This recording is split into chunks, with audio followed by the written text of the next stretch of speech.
Andrew Tate's cousin Luke have just spoke to his students at the Real World and gave them all updates on the whole Top G arrest situation. Listen to this closely. The first thing I want to tell you guys is I promise you that Tate is too rich and too smart to do anything illegal. He's been too rich and too smart to do anything illegal for a very, very long time. As long as I've lived with him, I've never seen him do anything illegal at all in any way, shape, or form. Tate also, because he's foreseen of things, he always knew that this would happen.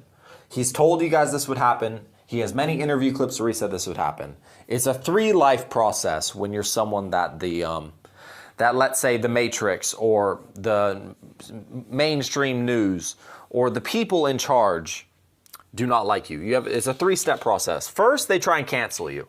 So they tried to cancel Tate. They really did. Unfortunately for them, they failed. So they failed on that end. So if they fail on canceling you, what's the next move? Well, the next move is jail. And by the way, you can see this playbook. They do this playbook with Julian Assange. They do it with credible people. It's what they do. First, they try and discredit you and cancel you, so no one listens to you. If people keep listening to you, then they have to try and discredit you further and try and put you in jail. That's the next move.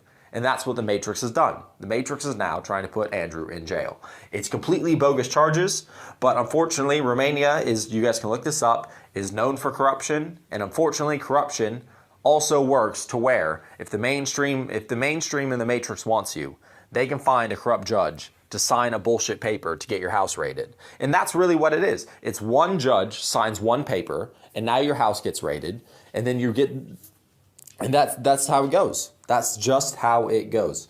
So, obviously that's all in the news now, because that's what it takes to discredit, right? Just the house raid alone is massively discrediting. Julian Assange, right? I don't know if you guys know who that is. He's the WikiLeaks guy who reported a bunch of news that the US government didn't want to get reported. Then one day, out of nowhere, some Swedish girl said that he raped her.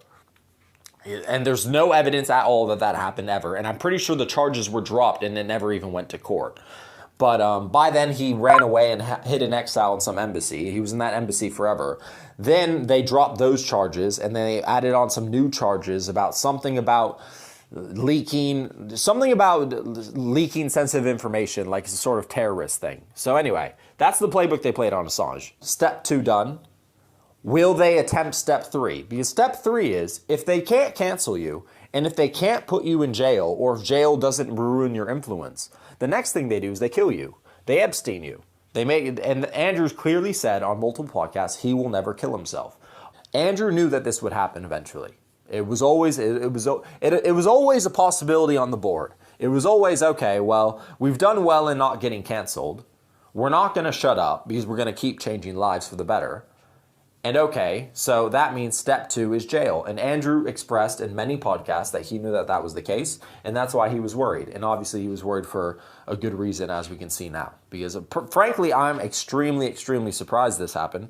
I've been living with the guy forever, and I can tell you guys, it's not true in any way, shape, or form. It's complete, just literal nonsense. I actually can't believe it.